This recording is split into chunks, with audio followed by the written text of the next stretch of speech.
Dnes u mikrofonu vítám Michala Hanuse, zakladatele portálu Půda v aukci a investice v aukci a předního českého investora do půdy a vůbec do pozemku jako takových. Michale, vítej a možná řekněme hned na úvod v pár větách, co by měl jako začínající investor vědět vůbec o investování do pozemku nebo do půdy jako takové? Tak já nejdřív opravím ten začátek. Ty portály, které my jsme vytvořili a snažíme se přes ně prodávat zemědělskou investiční půdu, tak jsou na doménách www.půdavaukci.cz, psáno dohromady, a ten druhý portál je na adrese www.investicevaukci.cz. Nechci, aby to tam zaznělo špatně, tak jsem to pro jistotu takhle ještě opravil. A teďka jdu k tomu investování. Ty si použil slovo investice. Tam je prostě potřeba podívat se na to, co je tvůj cíl. Mluvíš o investici, to znamená, co je cílem toho, že chceš investovat do zemědělské půdy. Předpokládám, že máš nějaký portfolio, máš třeba akcie americký, máš nějaký index, koupil si třeba investiční nemovitost a chceš to portfolio diverzifikovat. To znamená, ten začátek vždycky by měl být o tom, co od toho očekáváš. Určitě investice do zemědělské půdy má svoje specifika. Je to věc, která je věc, která ti poslouží k tomu, aby si dobře diverzifikoval své portfolio. Určitě je to věc, která dlouhodobě neztrácí hodnotu. Na rozdíl třeba od investičního bytu se o něj nemusíš starat, snadno najdeš nájemce, máš garanci toho, že ti bude platit a vlastně žádný nábytek na té zemědělské půdě nemáš, takže ti svým způsobem nemá co zničit. Určitě je na začátku potřeba říct si prostě, je to součást toho portfolia, to znamená, nedávám do toho všechny prostředky. Určitě je potřeba si na začátku říct, že i když je to věc, která stabilně roste, tak porovnal bych ji asi s protiinflačním dluhopisem. Je tam prostě stabilní dlouhodobý růst, je tam dlouhodobá hodnota toho, že ti přicházejí peníze z nájmu, ale je to věc, která zase třeba na rozdíl od akcí není tak likvidní. Je to určitě o tom, když ji kupuješ, musíš si dobře vybrat, to znamená, musíš trošku si jako říct, co chceš, jestli chceš kvalitní zemědělskou půdu v Polabí, nebo jestli je ti jedno, že nakoupíš 5 hektarů na 3 místech v České republice, nebo scénář, který my vnímáme na trhu, je hodně o tom, mám chalupu na Vysočině, tak si v okolí chalupy koupím ještě 3 pozemky, 3 pole, protože tu oblast znám a je to nějaká investice, kterou vnímám tak, že tak jako tam mám chalupu, tak tam mám zemědělskou půdu. A je to o tom, že těch investorů do půdy je dneska hodně moc, ale u části z nich jsem se setkal, že si jako dobře rozmysleli, proč do toho chtějí, a je to pro ně vhodný prostě doplněk toho, řekněme, portfolia a jeho diverzifikace. Ale znám taky pár investorů, kteří skočili trošku na lep spekulantům, kteří říkali, hele, tady si kup pozemky, to bude boží, tam bude víc okruh, nebo hele, tady je to jako super, to jednoho dne bude stavební. Koupit si podíl někde na zemědělské půdě s tím, že se jednoho dne povede dálnice tím místem, to je prostě čistá spekulace, ještě ve chvíli, kdy je to spekulace na to, že to je pouze podíl. To jsou třeba věci, které já bych určitě začínajícímu investorovi do zemědělské půdy nedoporučoval, a spíš bych doporučil něco, co je skutečně zemědělská půda, je to půda, která je v LPISu, zjistil bych si o ní bonitu, podíval bych se, jestli v tom místě je víc zemědělců, abych měl šanci se jako dobře domluvit pachtování. A je to věc, kdy na rozdíl od třeba investici na burze je potřeba trošku zjišťovat, co vlastně kupuješ.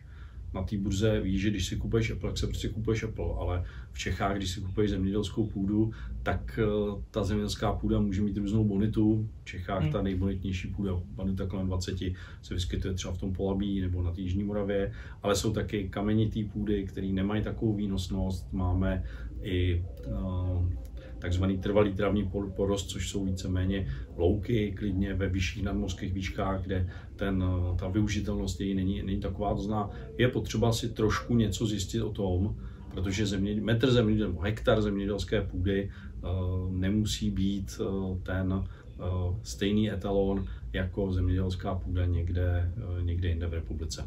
Jasně. takhle jak to popisuješ, tak mi to dává smysl, ale cítím v tom, že to jsou přece jenom nějaký jako rizika. Tak možná dokázal by si shrnout, jaký jsou ty první kroky, co by měl potenciální investor do půdy právě udělat na začátku, kde si třeba ověřit ty informace, nebo co konkrétně dělat, kam jít a tak. Ptáš se velmi dobře.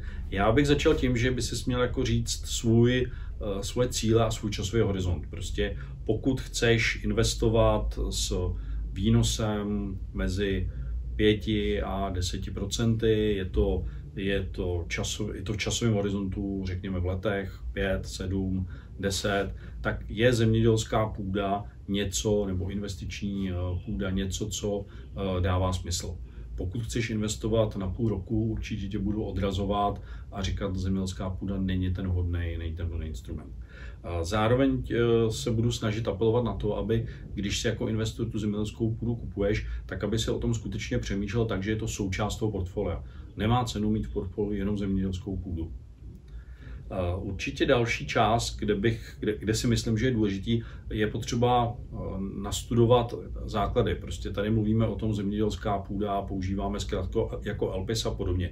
Není toho tolik, ale měl by si mít informace o tom, jak funguje katastr, když máš někde zemědělskou půdu, jak si ji na mapě vyhledáš, podíváš se na satelitní snímky, zjistíš si, jakou má bonitu, aby si aspoň tušil, co skutečně máš. V ideálním případě na tom začátku je i dobrý jet se tam na to místo podívat, aby si věděl, co vlastně budeš vlastnit. A když je to část toho pole, tak aspoň víš, kde to pole je. Druhý, co si myslím, že je důležitý, mít trošku to zázemí toho právního rámce. To znamená, aby si věděl, že v Čechách, když máš zemědělskou půdu, je zapsaná stejně jako ostatní nemovitosti v katastru. Když tu zemědělskou půdu nakupuješ, ten nákup probíhá nějakým poměrně standardizovaným procesem. Když tu zemědělskou půdu si kupuješ, měl by si k ní vyžádat i všechnu dokumentaci, to znamená vědět, jak je propachtovaná, aby tam třeba nebyla podepsaná pachtovní smlouva za pár korun na příštích 30 let a totálně nevypověditelná. To znamená, měl by si podobně jako u toho investičního bytu vědět, jaký je současný pachtýř, lomeno nájemce, kdyby si to chtěl představit jako byt, měl by si vědět, jaký podmínky té nájemní smlouvy jsou, to znamená ty pachtovní smlouvy tady v tom případě, a měl by si i trošku vědět, jestli tam třeba není část toho pozemku stavební, nebo jestli tam neprobíhaly tam nějaké práce, které by z ní mohly udělat stavební pozemek, protože potom by museli zaplaceno DPH. Jasně. Možná ještě doplnil bys mi k tomu a vysvětlil dopodrobna, jak vlastně funguje vůbec pronájem té půdy a co je to taková ta pachtovní smlouva, co si potom může běžný člověk představit. Já to teď hodně zjednoduším, asi nemá cenu jít úplně do těch detailů, ale v podstatě jde o to, že ty, když máš investiční byt, chceš ho pronajmout, najdeš nájemce, podepíšeš s ním nájemní smlouvu. Velmi podobně to funguje se zemědělskou půdou, akorát, že to není nájemce, který by tam bydlel, ale je to zemědělec, který tu půdu bude obhospodařovat. Tak, aby, když tam třeba vypěstuje pšenici, aby ji na konci dne prodal, měl z toho zisk. On kromě toho zisku z těch plodin má i nějakým způsobem od státu dotace, to znamená pro tebe, když volíš pachtýře, tak je to o tom, aby si zvolil pachtýře, který ti nabídne výhodné podmínky. Kdybych řekl takový 3 nejdůležitější, tak určitě bych uzavíral smlouvu na 1 rok s možností výpovědi po 1 roce. Určitě bych uzavíral tu pachtovní smlouvu tak, aby se vždycky nastavovala cena pachtovného na základě třeba inflace a vývoje inflace. A co je určitě důležité, pokud máš možnost oslovit víc pachtýřů nebo v té oblasti víc pachtýřů, oslovit jich víc a prostě vybrat si z těch podmínek. Když dáš inzerát, že pronajmeš byt, přijde ti 50 zájemců a většinou ty dáš inzerát a ty lidi si ty najdou sami. Tady je to obráceně.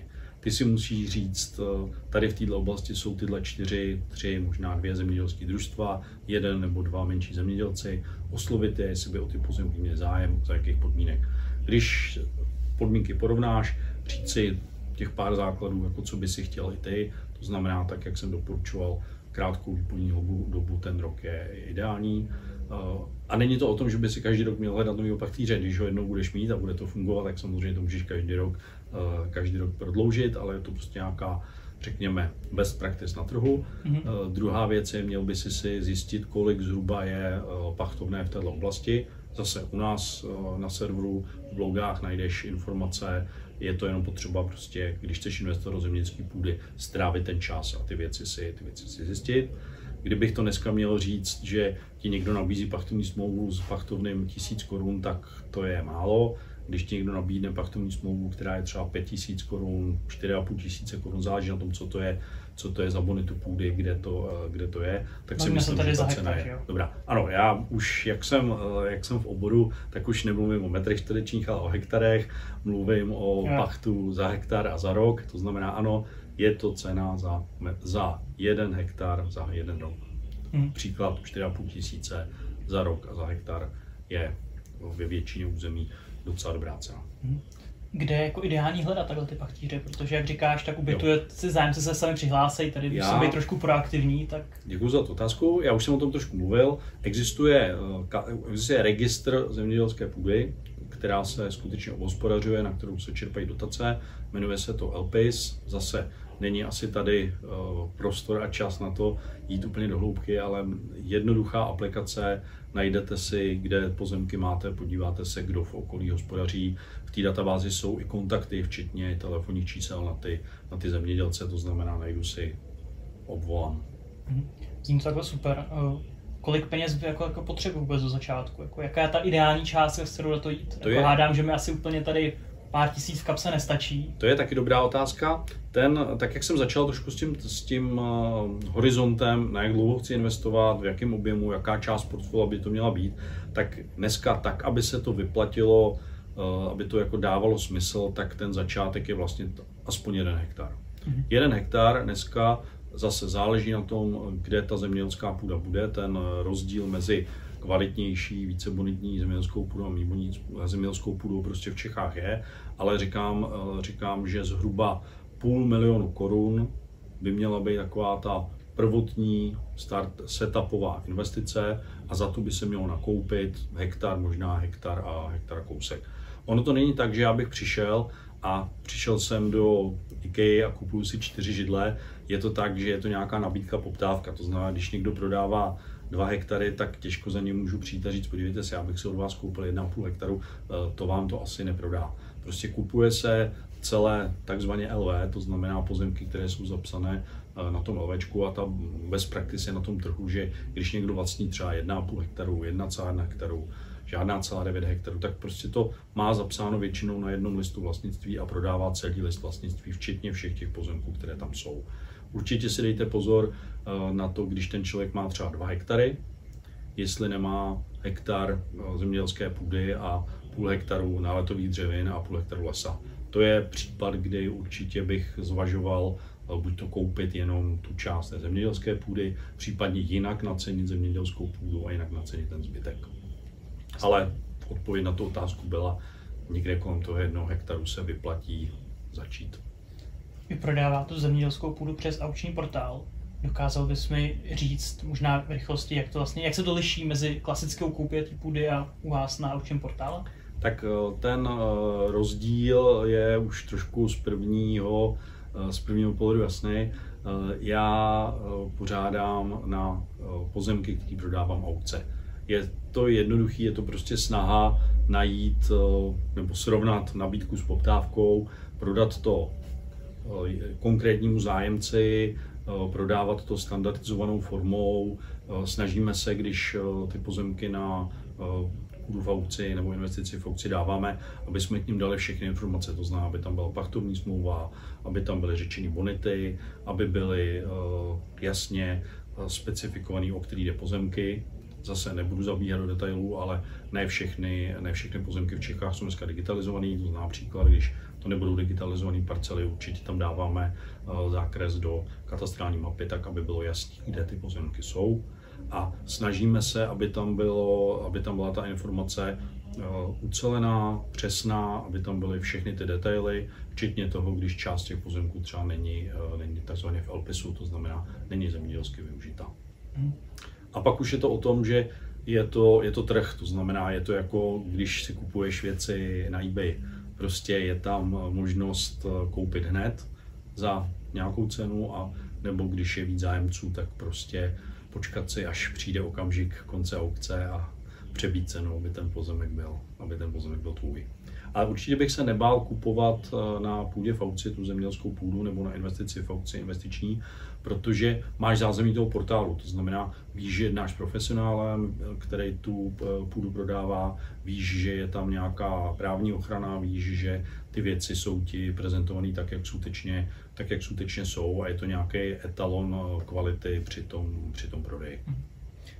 Zvládnu to i bez zkušeností, když třeba nemám žádný nějaký právní vzdělání nebo neznám všechny ty právní náležitosti? Určitě my, když prodáváme na půdě v aukci nebo investici aukci, snažíme se, aby pokud ty informace nemáš, aby jsme ti navrhli smlouvu, která nemá žádné ale, háčky, kličky, protože prostě prodáváme to hodně, chceme, aby jsme měli dobrou reputaci, takže se snažíme jít opravdu jako profesionálně. Snažíme se, aby tam byl individuální přístup, to znamená, každý ten pozemek, když ho prodáváme, tak má k dispozici svého makléře, který všechny věci vysvětlí, projde, ukáže. A už jsme mnohokrát prodávali lidem, pro který to byla třeba první koupě pozemku, tak se snažíme jim tomu předat trochu i toho know-how, jak pak dál pracovat s pachtovní smlouvou, proč zrovna jsme to propachtovávali s tímhle pachtýřem a podobně. Mm-hmm. Jaký chyby by si řekl, že třeba začátečníci dělají nejčastěji? Kde tam jsou ty největší rizika, prostě co nejvíc pohlídat? Já vím, že se k tomu vracím, že už si o tom mluvil, ale přijde mi to jako to zásadní. Ptáš se na to správně prostě. Když jakoby, já se vrátím na ten začátek, ono to opravdu o tom. Řeknu si, chtěl bych investovat do zemědělské půdy, to znamená, snažím se vědět, proč tu investici chci udělat. To znamená, je to nějaký doplněk mého portfolia, nemám třeba 15 milionů na investiční byt, chci někde začít, tak začínám prostě s 500 000 nebo s 1 000 000 korun, kupuju na začátku 2 hektary na nějakém konkrétním místě. To znamená, ty nejčastější chyby jsou, že nevíš, co kupuješ a nemáš dobře udělanou strategii, proč to vlastně chceš koupit. Protože zemědělská půda a tu hodnotu a ten zisk neuděláš, takže ji koupíš a za 2 měsíce prodáš. Ano, může se ti to povíst, můžeš si zahrát na spekulanta a někde jako dobře nakoupit, dobře prodat, ale pokud je to investice, je to na dlouhou dobu, tak ty chyby jsou někde jinde. Jsou především v tom, že si třeba koupíš ty zemědělské půdy moc na jednom místě, nebo naopak, že koupíš zemědělskou půdu, která není dostatečně kvalitní, případně nemá dobrou pachtovní smlouvu. Takže vracím se od toho začátku, říct si, mám vybranou lokalitu, udělal jsem si nějaké svoje due diligence, to znamená, vím, co kupuju, proč to kupuju, jak to kupuju, vím, jak to budu financovat, z hypotéky, vlastní financování. Mám trošku představu o tom, že třeba to, co kupuju, je už propachtováno s kvalitním pachtýřem, s dobrou pachtovní smlouvou a mám trošku taky teď řeknu ten investorský pohled, exit strategie, to znamená, vím, že za 3, 5, 10 let budu chtít tuhle investici zhodnotit a budu ji chtít prodat. Vím, že na základě historie tak se dá říct, že zemědělská půda dlouhodobě rostla, není důvod, proč by dál nerostla, když roste inflace. To znamená říct si nějakou strategii, investiční horizont a dobu zhruba, za jak dlouho bych to chtěl prodat a jaký bych na to měl zrealizovat zisk. A dokázal bys porovnat třeba růst té investiční zemědělské půdy vůči inflaci nebo vůči nějakým jako jiným nástrojům investičním? Ono je to samozřejmě hrozně jednoduché. Já jsem teď nedávno byl v podcastu a tam se mě snažili na nějakou senzaci, jako kolik vyrost trh, jaká byla nejlepší investice. Bylo jich spoustakrát to vyšlo, ale takhle se investovat nedá. Ta investice do zemědělské půdy je prostě pro mě část toho portfolia. Když se na to podívám a řeknu si, že moje portfolio je nastavený tak, aby celý dlouhodobě rostlo mezi 6 a 9%, to portfolio je samozřejmě defenzivní a nebavím se o investicích do startupů, ale skutečně bavím se o mým jakoby portfoliu jako fyzické osoby, tak se snažím, abych měl prostředky, které jsou likvidní, abych měl rozložené věci, které jsou třeba dlouhodobější, ale aby to bylo v nějakých rozumných poměrech. Snažím se, abych to všechno neměl v české koruně, abych to všechno neměl v nemovitostech, to znamená, snažím se, abych to rozložil. Protože v Čechách jsem nenašel žádný rozumný investiční fond, který by dělal reality a dal se koupit na něm podíl, tak proto jsem sám začal investovat do zemědělské půdy jako fyzická osoba. Nakonec, protože to bylo ve větším objemu, tak jsme tam začali investovat i s kolegy formou fondu. ale je to o tom, že chci, abych věděl, proč tu investici dělám a chci si udělat nějaký jako investiční horizont a rámec toho, kolik by mi taková investice měla vydělat. Takže příklad, loni enormně vyrostly trhy díky pár firmám, které dělali umělou inteligenci. Teď zase nechci tady úplně školit, nechci jít úplně do toho titulu, ale řekněme, že loni se dalo bez problémů jenom koupí indexu vydělat 20%. Super, přišel v Americe prezident Trump, obrovská euforie, ty trhy šly nahoru, říká se all high, to znamená ta nejvyšší hodnota, že bylo, nebo all time high, že ta nejvyšší hodnota byla někdy v prosinci, ten S&P index měl hodnotu 6100 bodů, všichni byli hrozný euforie, no a najednou přišly cla, spory, nějaký lokální války, problematický tady z geopolitického pohledu válka Rusko-Ukrajina, no a najednou to se nějak všechno sešlo a ten index šel o 5, za dalších pár dní 10, pak o 15, pak 20% dolů. A když bych to řekl, tak třeba v průběhu měsíců se najednou propad prostě o 20% níž. Pro někoho, kdo ty peníze v tu chvíli potřebuje, nemá další investiční horizont, to může představovat problém. Takhle se pozemky nechovají. Její hodnota neklesne za 2 měsíce o 20%. Skutečně, kdybych mluvil jako o uchování hodnoty, tak ten pozemek, jako zemědělský pozemek, podobně třeba jako ten investiční byt, má delší horizont a nemá takovou volatilitu, nemá takový skoky nahoru dolů.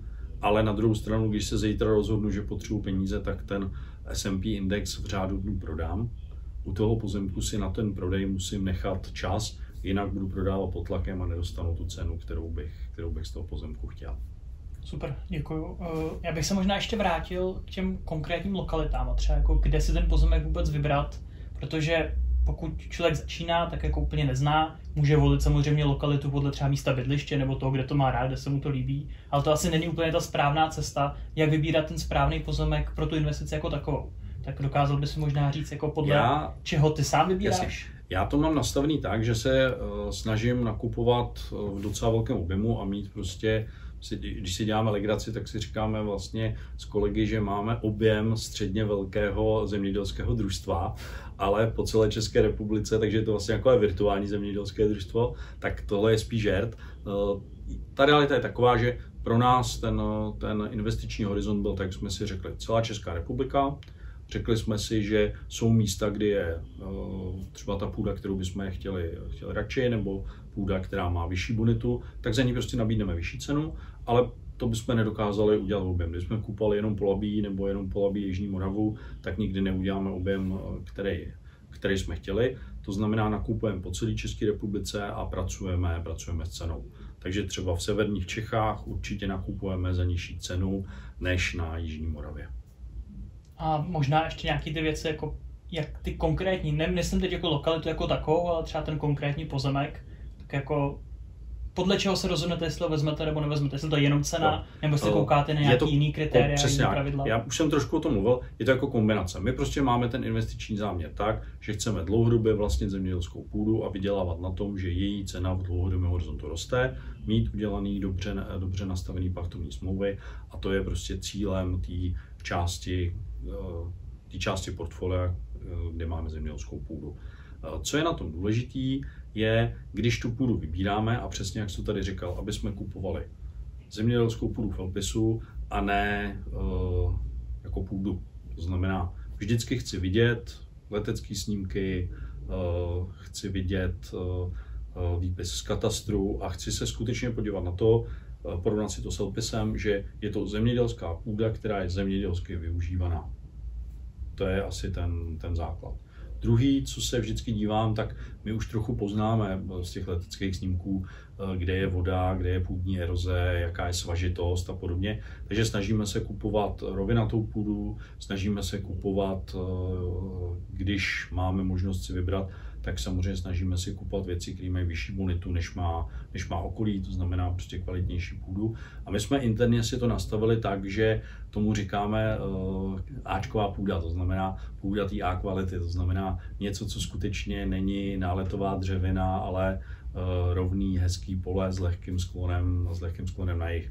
Nekupujeme sjezdovky, vyhýbáme se bažinám, podmáčeným věcem, prostě snažíme se pracovat s tím, při tom výběru s tím, aby ty pozemky splňovaly podmínky kvalitní zemědělská půda. Jasně. Takže pro mě jako pro začínajícího investora nebo pro někoho, kdo by chtěl investovat do zemědělské půdy, tak je prostě strašně důležitý si udělat to vlastní due diligence, pořádně se jako projít úplně všechny informace a hádám, že ze spoustou těch věcí mi dokážete třeba i vypomoct. Od nás, když bys si šel na půdu v aukci nebo investici v aukci a chtěl si tam koupit pozemek, tak určitě v rámci toho, když projevíš o ten pozemek zájem, tak ti makléř přesně vysvětlí, jakou bonitu ta půda má, jak je obdělávaná, kdo je ten pachtýř, případně tě upozorní na to, že třeba část té půdy není tak kvalitní, proto tam je třeba sleva. Ale myšleno teďka, když máš les vlastnictví, máš tam 20 pozemků, dohromady 10 hektarů, tak se třeba může stát, že část těch pozemků má, protože to bylo dřív, když nebyly ty pole tak velký, byly tam meze, nebo lesy se jako rozšiřovaly, jak se může stát, že prostě někde na nějakém pozemku je přesah 200 metrů do lesa, tak ten makléř prostě ti vysvětlí, že to je promítnutý v ceně. Dobře, super. Já moc děkuji, myslím si, že to je takhle naprosto vyčerpávající a budu se těšit zase příště. Tak jo, díky.